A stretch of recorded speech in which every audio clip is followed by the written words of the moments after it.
हाँ स्टार्ट ही दो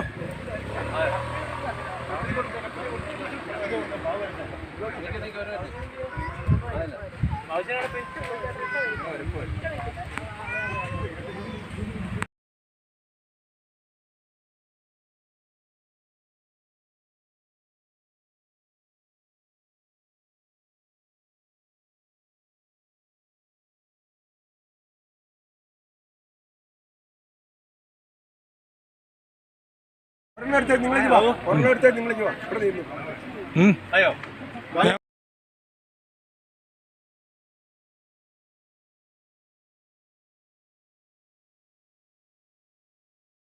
Joseph MLA ഫണ്ടിൽ ആസ്തി വികസന ഫണ്ടിൽ നിന്ന് നമുക്ക് അനുവദിച്ച് കിട്ടി. അതിൻ്റെ വർക്കുകൾ കഴിഞ്ഞ ദിവസം തന്നെ പൂർത്തിയായി. അതിൻ്റെ ഉദ്ഘാടനമാണ് ഇന്നിവിടെ സാറ് നടത്തിയത്. അതേപോലെ തന്നെ നമ്മുടെ നാട്ടിൽ അനുഭവിച്ചിട്ടുള്ള ഒരു വ്യക്തി കൂടിയാണ് നമ്മുടെ സണ്ണി ജോസഫ് MLA.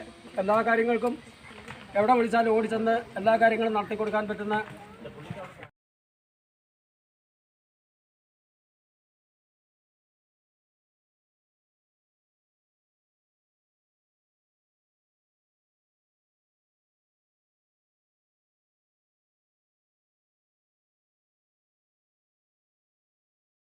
ഈ റോഡിൻ്റെ ആവശ്യകത എന്താണെന്ന് എന്നെയും മനസ്സിലാക്കാൻ കൂടുതൽ സഹായിക്കുന്ന കാര്യം. ഇതിനെല്ലാം പറഞ്ഞ നല്ല വാക്കുകൾക്ക് പ്രത്യേകമായിട്ടുള്ള നന്ദി പറയുന്നു. നമ്മുടെ മെയിൻ റോഡുകൾ മാത്രം നന്നാക്കിയാൽ പോരാ, നമുക്കെല്ലാവർക്കും അറിയാം. മെയിൻ റോഡ് നന്നാക്കിയാൽ മതിയായിരുന്നു ഒരു കാലത്ത്. പിന്നീട് വാഹനങ്ങളുടെ എണ്ണം കൂടി. കുട്ടികൾ സ്കൂളിൽ പോകാനാണെങ്കിൽ ഓട്ടോറിക്ഷയോ സ്കൂൾ ബസ്സുകളോ അല്ലെങ്കിൽ ചെറിയ വണ്ടികളോ. പിന്നെ മിക്ക വീടുകളിലും കോവിഡ് വന്നതിന് ശേഷം ഇരുചക്ര വാഹനങ്ങൾ മേടിക്കുന്നു.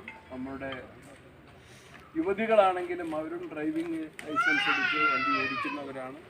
അപ്പോൾ എല്ലാ വീട്ടിലേക്കും ഒരു വാഹന ഗതാഗത യോഗ്യമായ റോഡ് വേണമെന്ന നാട്ടുകാരുടെ ആവശ്യം വളരെ പ്രധാനപ്പെട്ട ആവശ്യമാണ്. അത് അംഗീകരിച്ച് കൊടുക്കാൻ ഇവിടുത്തെ ജനപ്രതിനിധികളും പൊതുപ്രവർത്തകരും എല്ലാവരും പറഞ്ഞു.